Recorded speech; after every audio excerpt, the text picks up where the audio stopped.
Good morning केमन आछो तोमरा आशा करी भालो आछो। तो आज के भेलोरे जाওয়ার सेकेंड दिन। तो भेलोरे আমরা যাওয়ার প্রথম যে ব্লগটা তৈরি করেছিলাম সেটা আমার কাছ থেকে আনফরচুনেটলি ডিলিট হয়ে যাওয়াতে আমি সেই ভিডিওটা পোস্ট করতে পারছি না। তো এটা হচ্ছে সেকেন্ড ডে, মানে আমাদের ভেলোর যাওয়া হচ্ছে ছিল রাতের ট্রেনে, সেটা হচ্ছে যশবন্তপুর এক্সপ্রেসে। তো সেটা হচ্ছে সুপারফাস্ট। তো ওই ট্রেনে কিন্তু আমরা চেয়েছিলাম সেটা হলো 10:55 রাতের ট্রেন। তো আমরা সেজন্যই তাড়াতাড়ি করে রেডি হয়ে বাড়ি থেকে বেরিয়েছিলাম প্রায় 8টার দিকে এবং মোটামুটি 9টা সাড়ে 9টার মধ্যে আমরা পৌঁছে গেছিলাম। এবং তারপরে সেইখানে স্টেশনে আমরা কিন্তু তাড়াতাড়ি করে ট্রেনে উঠে পড়েছি এবং রাত্রিটা তো ওইভাবে গেল। প্রচণ্ড ভিড় ছিল ট্রেনে, সুপারফাস্ট ট্রেন হতেই পারে, কিন্তু যেভাবে আমরা কালকে এসেছি যে নিচে কিন্তু আমি ওয়াশরুম পর্যন্ত যেতে পারিনি। দেখো ঠিক কি অবস্থা। রিজার্ভেশন সিট থাকলে পরেও সেখানেও কিন্তু মানে আদার্স যারা ওয়েটিং লিস্টে রয়েছে বা জেনারেল টিকিট কেটে উঠেছে তারাও কিন্তু আমাদের এই রিজার্ভেশন সিটগুলোর মধ্যেই বসে শুয়ে কাটিয়েছে রীতিমতো।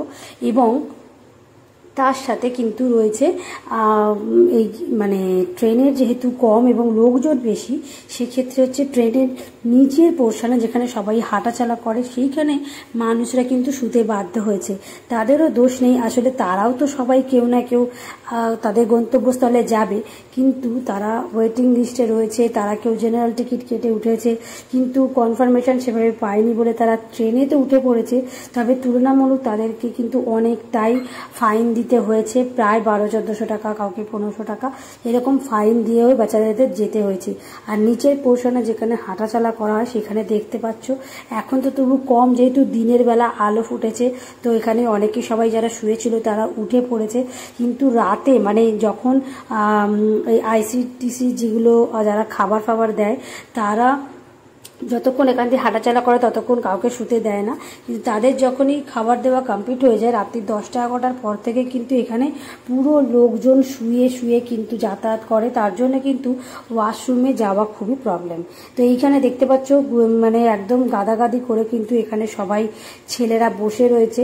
এদের সবারই কিন্তু একই অবস্থা, ওয়েটিং লিস্টে সব নাম থাকায় তাদের মানে রিজার্ভেশন তো তারা পায়নি, উল্টে তারা যে বসেওছে সেটাও টিটিএলে কিন্তু তাদেরকে উঠিয়ে দিচ্ছে। খুব খারাপ লাগছে দেখে। যাই হোক, তো এখন এইখানে দেখতে পাচ্ছ সবাই পা ঝুলিয়ে ঝুলিয়ে বসে আছে। তো এটাও ঠিক নয়, ওপর থেকে যে পা ঝুলিয়ে বসে আছে নিচের লোকদের মাথায় লাগতে পারে, সেটা বিবেকও নেই। তো দেখতে পাচ্ছ এইভাবে কিন্তু সবাই মোটামুটি গাদাগদি করে এখানে বসে আছে। আর আমরা সকালবেলা ঘুম থেকে উঠে আমি তো ফার্স্টে একটু চা খেয়ে নিয়েছি, কিন্তু মেয়ে এখনও ঘুমোচ্ছে, ও ওঠেনি, বাচ্চা মানুষ বলে এই গরমে ঘুমিয়ে পড়েছে। কিন্তু এইখানে যে 3টে ফ্যান রয়েছে এটা না থাকারই মতো। তো দেখতে পাচ্ছ গরমের মধ্যে কিচ্ছু। আর সকালবেলা উঠে যে হাজব্যান্ড এখানে বিস্কুট খাচ্ছে, আমি চা খেয়ে নিয়েছি তারও আগে, কারণ তখন হাজব্যান্ড আর কি ঘুমোচ্ছিল বলে আমি আর ডাকিনি, মানে ডেকেছি ও ওঠেনি বলে আমি আর করিনি, কারণ তখন বাজে প্রায় সকাল 6টা। আর সেই টাইমে আমি তো সারা রাত্রির ঘুমোতে পারছি না, কারণ আমার মাথার উপর একটা লাইট জ্বালিয়ে রেখেছে, কারণ এমার্জেন্সি লাইট। আর সবাই সবকটা কামরাতে লাইট পুরো অফ, আর একমাত্র আমার কামরাটাতেই লাইট জ্বলছিল, কারণ আমাকে অনেকবার অনেকে আবার নেভাতেও বলেছে। কিন্তু আমার খারাপ লাগছে একটাই, যে নিচ দিয়ে মানুষে যাতায়াত করে, ওয়াশরুম যায়, টয়লেটে যায়, তো সেইখানে কিন্তু মানুষ সমস্ত পর দুজন তিনজন করে সব শুয়ে শুয়ে পুরো রাস্তাটা কাভার। এবার সেখানে যদি আমি লাইটটা অফ করে দিই তখন তো তাদের গায়ের ওপর দিয়ে লাস্টে হাঁটাচলা করতে হবে এবং তাদেরই আঘাত লাগবে। আমি যার জন্যে কিন্তু আমি প্রায় রাত্রির 11টা থেকে রাত্রির 2:30-3টে অবধি আমি ওয়াশরুম যেতে চেয়েও যেতে পারিনি, শুধুমাত্র এই লোকজনরা নিচে শুয়ে আছে তাদের গায়ে পা লাগবে বলে, সেই জন্য। তো যাই হোক, এখানে দেখো এই যে হাজব্যান্ডের পাশেও একটি ছেলে বসে আছে। তো দেখে আমার খারাপই লাগছে আমাদের, যে তারাও মানে অনেক দূরে দূরে তারাও জার্নি করে যাচ্ছে, অথচ তারা রিজার্ভেশন সিট পাচ্ছে না, টাকা দিয়েও তারা সিট পাচ্ছে না।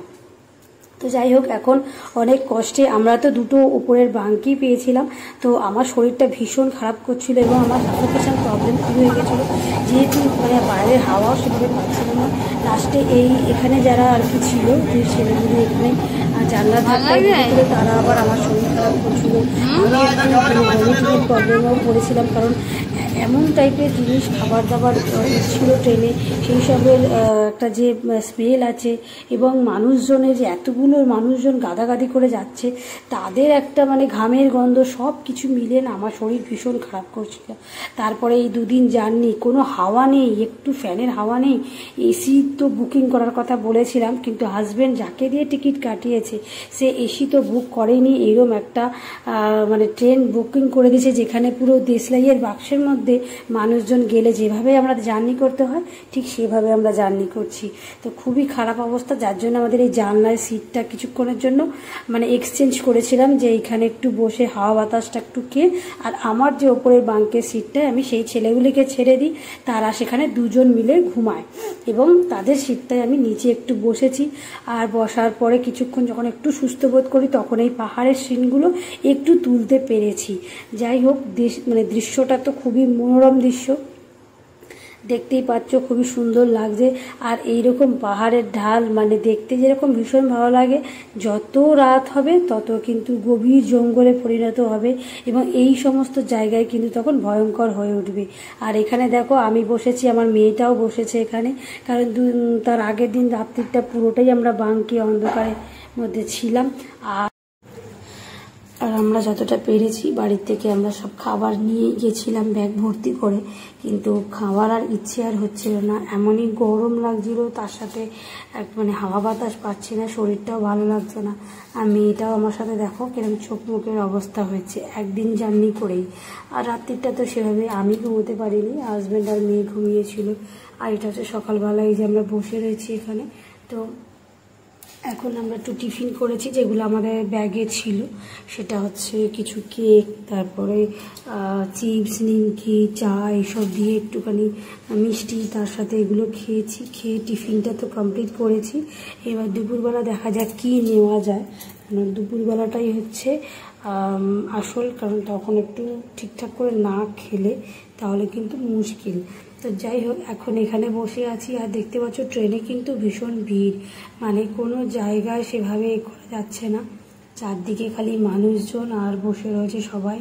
মানে এখানে দেখো মেয়েরও অবস্থা কাহিল, ও এখানে এখন বসে রয়েছে জানলার ধারে বসে, তাও একটু আনন্দ পেয়েছে যে না একটু সাইট সিনগুলো দেখতে পেয়েছে, আর আমিও একটু ভিডিও করেছি সেই সুযোগে। তো যাই হোক, এভাবে জার্নি, তোমরা যারা দূর থেকে ট্রাভেল করবে, তোমরা যাকে দিয়েই টিকিট কাটাও না কেন, তোমরা একটু ঠিকঠাক করে টিকিট কাটবে, না হলে কিন্তু প্রবলেম হয়ে যাবে। আর কারুর উপর ভরসা করে কখনোই টিকিট কাটবে না, কারণ সেখানে এক বলবে এক সে করবে। তো যাই হোক, এখানে দেখতে পাচ্ছ এখানে বড় একটা পাহাড় দেখতে পাচ্ছ, কত সুন্দর লাগছে, একদম তার পাশ দিয়ে কিন্তু যাচ্ছে ট্রেন। আর এইখানে আমার মেয়েকে কিনে দিয়েছি একটু দই, আর এই যে আমিও নিয়ে নিয়েছি, ও অনেকক্ষণ ধরেই বায়না করছিল দই খাবে, তো ফাইনালি দই পাওয়া গেছে। আর এখানে আমিও একটু দই খেয়ে নিচ্ছি, তবে দইটা মোটামুটি স্বাদ ছিল, খুব সুন্দর বলবো না, খুব খারাপও বলবো না। তবে রেলের যে জিনিসগুলোই দেওয়া হচ্ছে না কেন, টাকা নেওয়া হচ্ছে, কিন্তু একদমই কোয়ালিটি ভালো নয় এবং খুবই খারাপ খেতে, খারাপ কোয়ালিটির খাবার বলতেই বাধ্য হচ্ছি একটা ব্লগার হিসেবে। কারণ যে পরিমাণে টাকা নিচ্ছে, মানুষ খাবে বলে নিচ্ছে, আর মানুষও বিপদে পড়েই অর্ডার করছে, কিন্তু তার সেই তুলনায় কিন্তু খাবার দাবারগুলো একদম কোয়ালিটি মেনটেন হচ্ছে না। আর দ্বিতীয় কথা হচ্ছে, দুপুরের খাবার রাত্রে একটু কম দামে ওরা দিয়ে চালিয়ে দিচ্ছে, রাতের খাবার আবার পরের দিন সকালে আরেকটু দাম কমিয়ে দিয়ে সেগুলো চালিয়ে দিচ্ছে। খাবার দেখেই বোঝা যাচ্ছে যে এটা আগের তৈরি করা ভাত, মানে ঘেমে ঘেমে গেছে, এবং চালের যে কোয়ালিটি সেটাও ভীষণ খারাপ। নর্মাল যদি ভাতের মধ্যে 2 পিস ছোট্ট ছোট্ট চিকেন দিয়ে একটু ঝোল দিয়ে দেয়, সেটাকে ওরা নাম দিচ্ছে চিকেন বিরিয়ানি, তারপর ডিমের ঝোলটাকে বলে দিচ্ছে যে এগ বিরিয়ানি। মানে এভাবে মানুষকে ঠকানোটা তো কখনোই উচিত নয়, কারণ প্রত্যেকটা মানুষই যারা ট্রেনে জার্নি করে, হয়তো প্রথম বেলাটার খাবার তারা হয়তো বাড়ি থেকে ক্যারি করতে পারে, কিন্তু 2 দিন 3 দিনের জার্নিতে নিশ্চয়ই অতগুলো খাবার বাড়ির থেকে আনা সম্ভব নয়, কারণ সেটা নষ্ট হয়ে যাবে, যতই সেটা এসি থাকুক বা নন এসিতে তো কোনো কথাই নেই। তো সেক্ষেত্রে এই যারা এইসব টাকা নিয়ে খাবারগুলো সার্ভিস দিচ্ছে, তাদের কোয়ালিটি প্রচণ্ড পরিমাণে খারাপ, সেটা মেনটেন তো হচ্ছেই না। তো যাই হোক, এখন বিকেলের দিকে হয়ে গেছে, সন্ধে হচ্ছে, তো এবার রাতের খাবার অর্ডার দেওয়ার জন্য এখানে বিরিয়ানি এসেছে। হাতির চামড়া দিয়ে তৈরি হয়েছে। কারণ এত মোটা মাছের মানে ইয়েগুলো মানে কবে থেকে যে ফ্রিজারে রেখে সেই মাছগুলো দিয়ে মাছের ঝোল করা হয়েছে, মানে জঘন্য বললেও মানে কম বলা হবে। মানে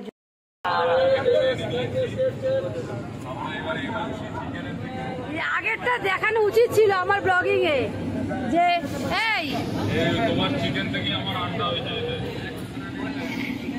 ও বাবা, আমি একটু দেখবো।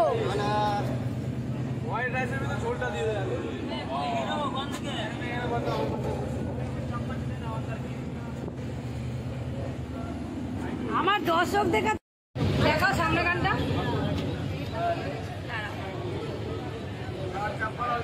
টেস্ট কিরকম? হ্যাঁ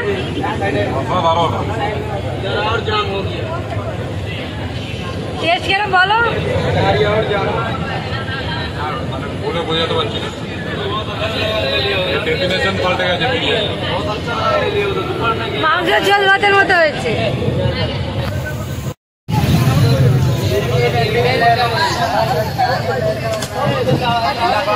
তো আমরা এখন বিরিয়ানি অর্ডার করেছি, আর ওখানে হাজব্যান্ডও নিয়েছে এগ বিরিয়ানি, আমরা নিয়েছি।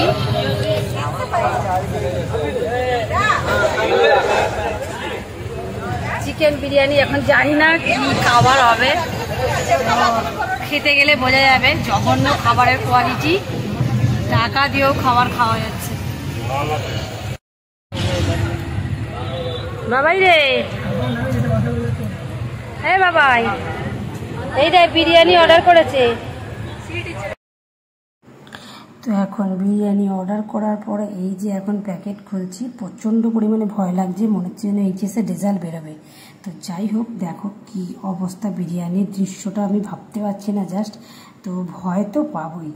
ওয়াও, দারুণ ভয় পেয়েছি, দারুণ ভয় পেয়েছি। কারণ এইরকম চিকেন বিরিয়ানি আমি জীবনেও খাইনি। কারণ এইটা হচ্ছে বিরিয়ানি না কি ভগবান জানে। কারণ এটা দেখতে পাচ্ছ পুরো মাংসের ঝোল দিয়ে দিয়েছে একটু ভাতের মধ্যে, আর এটা না বিরিয়ানির চাল না পায়েসের চাল না কি যে চাল ভগবান জানে। মোটা মোটা দানার চাল, তাও যেন মনে হচ্ছে যেন রাইসটা তলার দিকে ধরে গেছে, মানে লালচে হয়ে গেছে। আর এখানে চিকেন বিরিয়ানির দুটো পিস দিয়েছে ছোট্ট ছোট্ট, তার সাথে একটা হাড়গোড় বার করা একটা পাঁজরের পিস। তো এই দিয়ে মানুষ খেতে পারে? এটা না বিরিয়ানি তো মানে ফ্লেভার তো ছেড়েই দাও, কি না কি মশলা দিয়েছে। আর এখানে দুটো দিয়ে দিয়েছে কচ্ছপের ডিম বা কোকিলের ডিম, কারণ নর্মাল ডিম কিন্তু এত ছোট হয় না।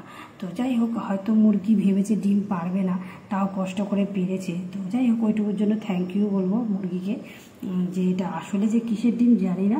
তো যাই হোক, সেই ঘোড়ার ডিম দিয়ে কিন্তু খাওয়া হয়ে গেল আমাদের চিকেন বিরিয়ানি আর এগ বিরিয়ানি। তো আমি তো এখানে খেয়ে নিচ্ছি, কারণ যেহেতু আজকে মাঝরাতে মানে 2:30-3টের সময় আমাদের আজকে ট্রেন থেকে নামবো কাঠপাট্টি স্টেশনে। তো সেই জন্য সন্ধ্যের মধ্যে তাড়াতাড়ি করে খাবার খেয়ে সমস্ত কিছু যা দুদিন ধরে ট্রেনে বার করে ইউজ করছিলাম সেগুলো সবই কিন্তু আবারও মানে ব্যাগের মধ্যে ঠিকঠাক করে সব ভরতে হবে, নইলে ট্রেনের মধ্যে কোনো কিছু থেকে গেলে কিন্তু পরে আর পাবো না। যেমন চার্জার, তারপর ফোন, আরও অনেক কিছুই তো আমরা বার করে ইউজ করি ট্রেনের মধ্যে। তো সেটা যদি আমরা আবার না ঢোকাই তো মুশকিল। তো যাই হোক, এখন কিন্তু যে জায়গাটা দিয়ে মানে ট্রেনে সব চলাফেরা করে সেই জায়গাটা তোমাদের সাথে দেখাবো কি একটু পরে কি অবস্থা হয়। কারণ এখনও হকাররা এখান দিয়ে যাতায়াত করছে বলে কেউ সেরকমভাবে খুব একটা রাস্তাটা জ্যাম করে শোয়নি, কিন্তু তারই মধ্যে শোয়ার কিন্তু পরিকল্পনা চলছে। তো যাই হোক, মেয়েকে এখন ডাকবো, কারণ মেয়ে জানি না কি খাবে। চিকেন বিরিয়ানিটা যা ঝাল হয়েছে, তো আমি তো খাচ্ছি যে জঘন্য টাইপের, আর মেয়ের জন্য সাদা ভাত রেখেছি। তো ও উঠে ফাইনালি এই খাওয়া শুরু করলো। ওর এই সাদা ভাতটা থেকে যে ঝাল লাগছে, মানে কি যে মশলা দিয়েছে বুঝতে পারছি না। তো ওই দুটো ডিম দিয়ে আর একটা মিষ্টি দিয়ে ও হচ্ছে ওই রাতের ডিনারটা করছে। কারণ মাংসটা এত স্টিফ, মানে শক্ত, মানে এক সপ্তাহের বোধহয় পুরোনো মাংস দিয়েছে, সেটা যেমন শক্ত তেমনি খেতেও টেস্টলেস, আর ভীষণ পরিমাণে ঝাল দিয়েছে। তো সেই জন্য মেয়েকে ডিমটা দিলাম। তো মেয়ে একটা ডিম খেয়ে আর খেতে চাইলো না, মানে ওই ডিমটাও খুব বাজে খেতে, শক্ত টাইপের। তো যাই হোক, রেলের থেকে পাওয়া হয়েছে, আর কি বলবো, টাকা দিয়েও জিনিস ভালো মতো পাওয়া যায় না, কারণ ওরা ওই জিনিসগুলোই রেখে বিক্রি করে। আর তোমরা যতদিন যদি তোমরা রেলের কামরাতে তোমরা উঠবে, তোমরা জার্নি করবে, তোমরা সেইগুলো কিন্তু বুঝতেই পারবে। বা যারা তোমরা ট্রাভেল করেছো তারা তোমরা জানো যে খেয়ে দিয়ে জাস্ট দিনটাকে কাভার করা, নাহলে এত জঘন্য খাবার কোনো জায়গায়। প্লাস রেলের যে এই যে জলগুলো দেখছো না, এই জলগুলো কিন্তু লেখা আছে লেভেলের মধ্যে 15 রুপিস, কিন্তু হকাররা নিচ্ছে 20 রুপিস। মানে জোর জুলুমবাজি। তুমি যদি ঝগড়া করো বলবে যে তাহলে নিতে হবে না, আর জল না খেয়ে তো আমরা বাঁচতে পারবো না, তো জল আমাদের নিতেই হবে। তো যাই হোক, এই তো হলো ব্যবস্থা। আর মধ্যে মধ্যে টিটি এসে শুধু ফাইন করে চলে যাচ্ছে। গরিব মানুষ যেগুলো কোনো মতে টিকিট কেটে রিজার্ভেশন না পেয়ে জেনারেলে উঠেছে, তাদের 700 টাকার ভাড়াটা 1400 টাকা 1500 টাকা এসব নেওয়া হচ্ছে। তো যাই হোক, এখন আপাতত খাওয়া দাওয়া কমপ্লিট। আর এখন মেয়ে আর বর একটু রেস্ট নিচ্ছে, কারণ এখন আমাদের রাতের খাবার হয়ে গেছে। তখন কিছু যখন করার নেই, তাই একটু শুয়ে শুয়ে এই ভিডিওই করছি। কারণ এখানে না নেট পাচ্ছি না কিছু, এডিটিং তো কোনোভাবেই সম্ভব নয়, তাই ফোনটা একটু চার্জে দিয়ে রাখছি। আর এই মাঝে মাঝে এই যে একটু ভিডিও করছি, তো তোমাদের দেখাবো নিচটার কী অবস্থা। এমনিতেই দেখতে পাচ্ছ সারা জায়গায় কিন্তু লোকগুলো সব এদিক ওদিক করে হয়ে রয়েছে। প্রত্যেকেই চেষ্টা করছে যে কেউ একজন উঠে বা নেমে গেলে সে শুতে পারে। তো যাই হোক, ফাইনালি দেখো রাত্রির হয়ে গেছে, এখন প্রায় 3টে বাজতে যায়, রাত 3টে। তো সবাই যারা যারা কাঠপাট্টি স্টেশনে নামবে সবাই মোটামুটি রেডি হয়ে গেছে। আমিও এখানে দেখো ফ্রেশ হয়ে গিয়ে মুখ ফুক ধুয়ে রেডি হয়ে গেছি। তবে এই সময় কি প্রচণ্ড আমার গা গোলাচ্ছে, বমি পাচ্ছে, তোমাদের বলে বোঝাতে পারবো না। কারণ এই সময় যারা যারা আমার আশেপাশে ছিল, বিশ্বাস করো এমনিতেই 2 দিনের ট্রেন জার্নি, মানে কেউই 2 দিন ধরে চান করেনি, ঠিক আছে। তারপরে এখানে আরও কিছু কিছু মানুষ আছে, আমি নাম নেব না, তারা কিন্তু মানে হয়তো 4 দিনে 5 দিনে একবার চান করে কিনা সন্দেহ। তাদের গায়ের পাশে দাঁড়ানো সম্ভব নয়। তারা মাথায় ফুল লাগাচ্ছে, কিন্তু মানে ভাবছে হয়তো গন্ধটা কেউ বুঝতে পারবে না, কিন্তু তার পাশে যখনই সে দাঁড়ানো হচ্ছে গন্ধ ছাড়ছে। এই দেখো আমার হাজব্যান্ডের যে রেড কালারের গেঞ্জি পরেছে, তার নিচে সবাই এখনই কিন্তু ঘুমিয়ে পড়ছে, দেখতে পাচ্ছ তোমরা। তো যাই হোক, ট্রেন থেকে তাড়াহুড়ো করে নেমেছি, মাত্র 5 মিনিট এই স্টেশনে দাঁড়ায়, কাঠপাট্টি স্টেশনে দাঁড়ায়। তো ট্রেন থেকে নেমে গেছি, ট্রেনও আবার ছেড়ে দিয়েছে। তো এখন যাব হোটেলের উদ্দেশ্যে, সেই সিএমসির কাছে। তো এখানে এখন দেখো মোটামুটি অনেকেই কিন্তু এই স্টেশনে নেমে গেছে। শুধু যে আমরা নেমেছি তা না, অনেকেই, কারণ ভেলোর যাত্রী কিন্তু প্রচুর আছে। আর অন্য অন্য যারা ব্যাঙ্গালোর লাস্ট স্টপে সেই দিকেও তা অনেক আছে, কম বয়সী ছেলেরা কাজের সূত্রে কিন্তু ব্যাঙ্গালোরের দিকেই যায়। তো যাই হোক, এখন আমরা নেমে পড়েছি। আর এই হাজব্যান্ড এখানে নিয়েছে, আমার হাতেও কিছু ব্যাগ আছে, তার সাথে আমার মেয়ে রয়েছে। তো এই হচ্ছে সেই কাঠপাট্টি জাংশন, দেখতেই পাচ্ছ। এর পাশ দিয়ে চলে যাব আমরা মেন যে এক্সিস্ট সেখানটায়। তো আগেরবারও আমরা এই কাঠপাট্টি স্টেশনে নেমেছিলাম, সেটা হচ্ছে মানে এখান থেকে জার্নির জন্য। তো আজকে এখানে এখন চলে এসেছি। আর এইখানে দেখো কত লোকজন রয়েছে। এবার আমাদের হয়তো ওভারব্রিজ দিয়ে যেতে হবে, কিংবা এখানে লিফটের ব্যবস্থাও আছে, যেটা আমার খুবই ভালো লেগেছে। অনেক স্টেশনেই কিন্তু থাকে না, কিন্তু আমার মনে হয় সবার কথা চিন্তা করে, বয়স্ক এবং পেশেন্ট, রোগী, বাচ্চা, সবার কথা মাথায় রেখে প্রত্যেকটা স্টেশনে কিন্তু এটা লিফটের যদি ব্যবস্থা করা যেত খুবই ভালো। সরকারের কাছে আমি এটা মানে আন্তরিকভাবে আমি চাইছি যে সব স্টেশনে লিফট করা হোক, এবং আরও ট্রেন বাড়ানো হোক, যাতে প্যাসেঞ্জারগুলো এরকম দেশলাইয়ের বাক্সে ভরে যেভাবে গাদাগাদি করে গরু ছাগলের মধ্যে করে যেভাবে আমরা সব গেলাম ট্রেনে, কেউ যারা আসলে অনেক টাকা খরচা করে রিজার্ভেশন কেটেছে তারাও যেভাবে যাচ্ছে, যারা টিকিট কাটেনি সেভাবে তারাও সেভাবে যাচ্ছে, আর যারা পেশেন্ট তারাও সেই গরু ছাগলের মতো করেই আমরা সবাই মিলে যাচ্ছি। মানে কী যে প্যাথেটিক অবস্থা বলে বোঝানো যাবে না। তো আমি একটা পেশেন্ট হয়ে বলছি যে আমি প্রচণ্ড পরিমাণে কষ্ট পেয়েছি 2 দিনের ট্রেন জার্নিতে। তো যাই হোক, ফাইনালি এখন কাঠপাট্টি স্টেশনের এই দিক দিয়ে চলে যাচ্ছি। এই দিক দিয়ে গিয়ে বাঁ দিকে গেলে কিন্তু কাঠপাট্টি স্টেশনে যেখানে অটো স্ট্যান্ড বা টোটো, সেইখানে কিন্তু আমরা চলে যাব। তো এখন এই অটো স্টেশনে যাওয়ার পর এখানে কোনো একটা অটো দাদা যখনই আমাদের বলবে বা এগিয়ে আসে, তাদের সাথে দরাদরি করলে একটা হোটেলের খোঁজ আমরা ঠিকই পাবো। তো যাই হোক, এখন বেরিয়ে এসেছি। তো এই অটো দাদা আসতে না আসতেই আমাদের ধরেছে, ধরার পরেই সিএমসির কাছে নিয়ারেস্ট বলছি, খুবই কম দামের মধ্যে হোটেল আমাদের পাইয়ে দেবে। তার সাথে দরাদরি চলছে, এবং অটো ভাড়া নতুন মানুষ দেখলে ওরা উল্টো পাল্টা চায়। 100 টাকা রাস্তার জার্নির টাকাটা 200 টাকা 250 টাকা চাইছে। তো যেহেতু আমরা আগেরবারও এসেছিলাম, আমাদের একটা এক্সপিরিয়েন্স আছে, তাই আমরা প্রথমেই বলেছি যে আমরা 100 টাকা দেবো। সেটা বাড়িয়ে করে 120 টাকা এসছে। কারণ এই কাঠপাট্টি স্টেশন থেকে সিএমসিটা খুবই কাছে, 10 থেকে 15 মিনিটের জার্নির জন্য 200 টাকা খাওয়াটা বেকার। কিন্তু আগের বারে আমরা নারায়ণের দিকে ছিলাম বলবো, মানে প্রথমে আমরা সিএমসি আশেপাশেই ছিলাম, কিন্তু তারপরে আমার অপারেশন হবে জেনে আমরা নারায়ণের দিকে গেছিলাম। তো নারায়ণের ওখানে কিন্তু মোটামুটি 30 রুপিস করে শেয়ারে যাওয়া যায়, কিন্তু যদি তুমি অটোটা পুরো বুক করে নাও সেক্ষেত্রে তোমাদের 150 থেকে 120-30 টাকা করে দিতে হবে। কিন্তু ওরা প্রথমেই 200-250 টাকা চাইবে, সেটা তোমাদের বার্গেনিং করে নিতে হবে। তো যাই হোক, এখন দেখো এই অটোতে উঠবো, তার আগে আমি নেম প্লেটের ছবিটা অবশ্যই করে তুলে নিলাম। তোমরাও যারা ট্যাক্সি বা অটোতে করে যাবে অচেনা জায়গায়, বিশেষ করে তোমরা কিন্তু এই ট্যাক্সির নাম্বার বা অটোর নাম্বারটা ছবি তুলে রেখো বা ভিডিও তো করে রেখো। আমি করে রাখি আমার সেফটির জন্য। তো যাই হোক, কোনো সময় যদি কোনো প্রবলেমে পড়ি সেক্ষেত্রে ওই অটোর নাম্বার বা রিক্সার নাম্বার ধরে কিন্তু অনেক কাজ হয়ে যায় বা অনেক ইস্যু কিন্তু সলভ হয়ে যায়। তো যাই হোক, আমি এখন এই অটোতে উঠেও পড়েছি। আর অটো দাদাও এখন ওই সিএমসির লাগোয়া যে কাছাকাছি হোটেলগুলো, যেগুলো নাকি 350-400 টাকা থেকে শুরু, সেটা কিন্তু নন এসি। আর এসিও তোমরা পেয়ে যাবে যারা তোমরা এসি চাও। তো সব রকমেরই হোটেল অ্যাভেলেবেল। কিন্তু নারায়ণের দিকে কিন্তু যেটাতে আমরা ছিলাম সেটা প্রথমেই 800 টাকা চেয়েছিল। তো আমরা এবারে ঠিক করেছি সিএমসি আশেপাশেই আমরা থাকবো, কারণ যেহেতু চেক আপের জন্য এসেছি, রোজ রোজ তো আর অপারেশনের জন্য ছুটতে হবে না। তো সেই জন্য শুধু রোজ সকালবেলা হলেই ওই 200 টাকা ভাড়া দিয়ে সিএমসির কাছ থেকে অটো ধরে একদম নারায়ণীতে যাচ্ছিলাম, সেটা এবারে আর করতে হবে না। তো যাই হোক, অটোতে এখন উঠে পড়েছি। দেখতেই পাচ্ছ মাঝরাত এখানে, তাও কিন্তু এত লোকজন, যেহেতু স্টেশন থেমেছে, স্টেশনে গাড়ি থামলে যা হয় আর কি। তো যাই হোক, এখান দিয়ে আমরা এখন যাচ্ছি সিএমসির কাছে। তো এখানে এখন এত রাতে কি হোটেল পাবো জানি না, তাই প্রথমেই বলছি যে তোমরা যে হোটেলই পাবে না কেন একটু ভালো করে খুঁটিয়ে দেখে নিও সব কিছু ঠিকঠাক আছে কিনা। যদি দেখো রুম একদম ফার্স্ট ক্লাস তোমাদের মনের মতো, তাহলে তোমরা দেরি না করে চট করে বুকিং করে নেবে। আর হ্যাঁ, এখানে কিন্তু যেটা আগেরবারও এসে আমরা জেনেছিলাম যে তোমরা হোটেল বুকিং করো না কেন, প্রথম 5 দিনের হোটেলের ভাড়া কিন্তু তোমাদের থেকে ওরা নিয়েই নেবে। সে তুমি 1 দিন থাকো, 2 দিন থাকো বা একটা বেলা থাকো, 5 দিনের জন্য তোমাকে রুম বুকিং করতে হবে। তুমি এবার 2 দিন থাকো, 4 দিন থাকো, যাই হোক, সেটা কিন্তু আর রিফান্ড হবে না। কিন্তু 5 দিনের বুকিং করার পর তুমি যদি 6 দিন থাকো বা 7 দিন থাকো, সেক্ষেত্রে কিন্তু পার ডে হিসেবে যে ঘর ভাড়াটা, সেটা যেমন 350 টাকা করে ভাড়া হলে আর 1 দিন যোগ হয়ে যাবে।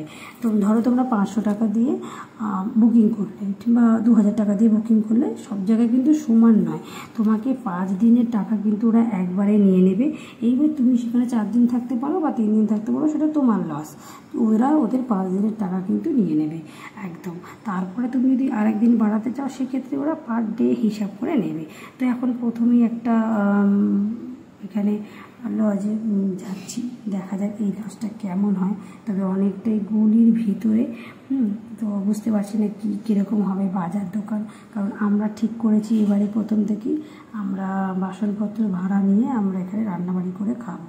আর তারপরে যেদিনকে পসিবল হবে সেদিনকে রান্না করবো, বাদ বাকি দিন হোটেলে বা রেস্টুরেন্টে খেয়ে নেবো। তো যাই হোক, এখন একটা ঘরের সামনে এসে আপাতত দাঁড়িয়েছি, দেখা যাক এই রুমটা কীরকম হয়। তো আমি আর মেয়ে তো ওই অটোতেই বসে থাকবো, আর হাজব্যান্ড গেছে অটো দাদাকে নিয়ে ভিতরে রুম দেখতে। তো প্রথমে কিন্তু আমার হাজব্যান্ডও এখানে অটো দাদাকে নিয়েই গেছে। তার দুটো রিজন আমি বলে দিচ্ছি। এক হচ্ছে তোমাদের সেফটির জন্য, দ্বিতীয় কথা হচ্ছে অটো দাদার সাথে গেছি কারণ অটো দাদা এখানকার লোকাল এবং তাদের সব কিছু চেনে, সেক্ষেত্রে আমাদের ঘরেরও রুম বুকিং করতে সুবিধা হবে।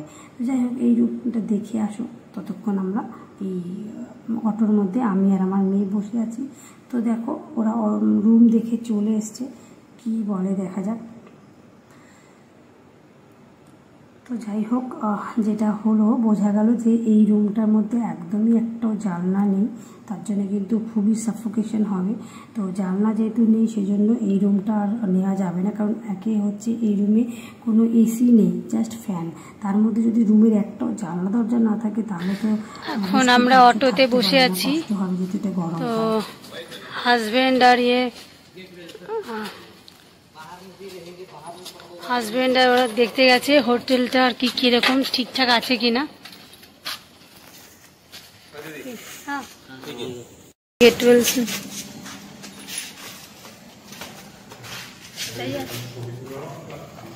হ্যাঁ, আমি একটু ছবি তুলে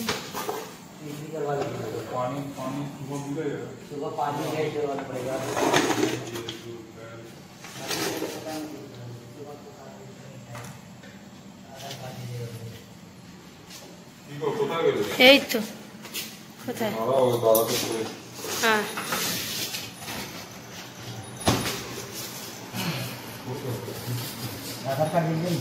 हाँ बैग में पासवर्ड कहाँ पे है? वाईफाई कनेक्शन है पासवर्ड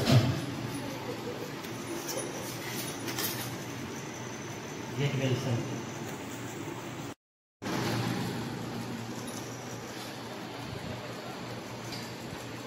वाईफाई अच्छा मतलब फास्ट है ना? कोई प्रॉब्लम नहीं।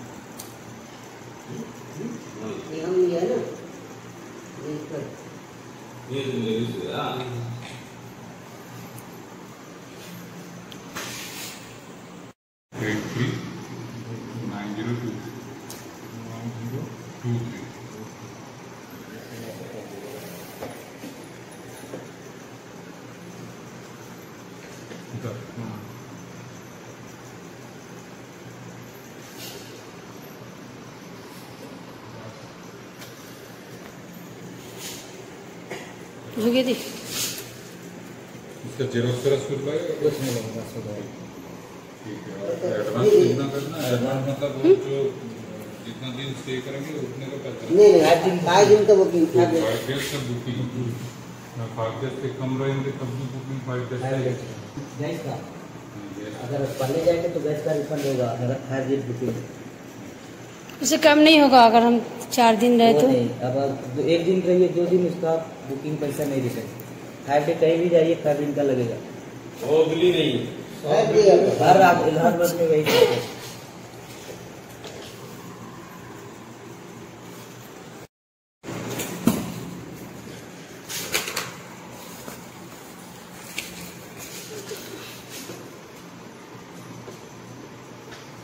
गैस का 200 पर डे 20 रुपये।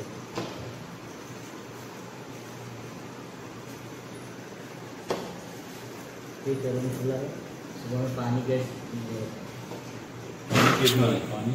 पानी 40 रुपीज। चलो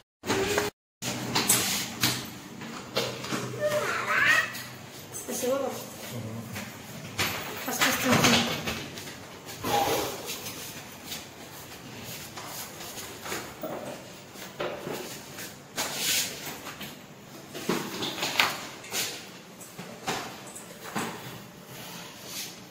এদিকে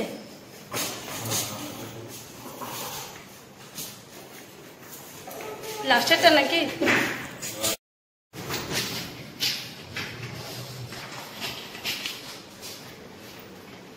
ঢোক তুই ঢোক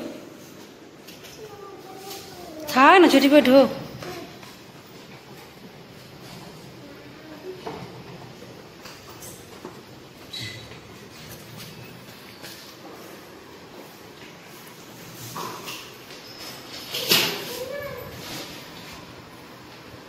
কি আছে? বেশি তো থাকবে।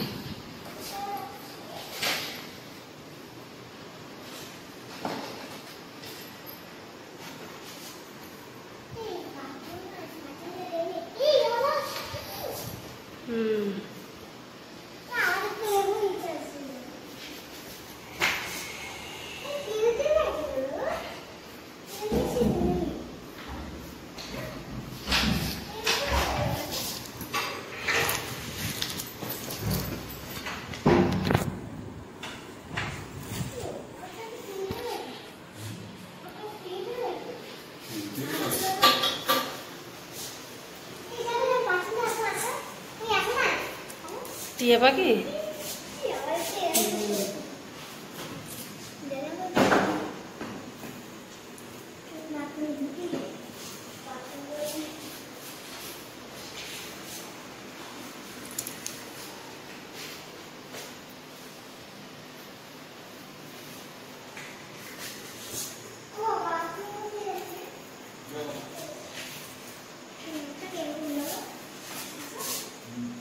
এই জায়গাটাও বেশ রান্না করার ভালো জায়গা, বলো?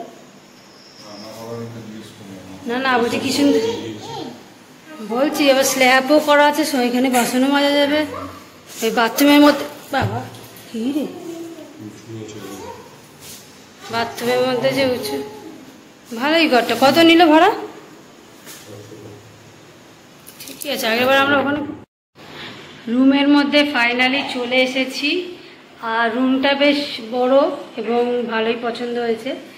আর আগেরবারে যে রুমগুলোতে ছিল দাম অনুযায়ী যে রুম পেয়েছিলাম, তো এই তুলনায় এইবারের রুমটা অনেকটাই বড়।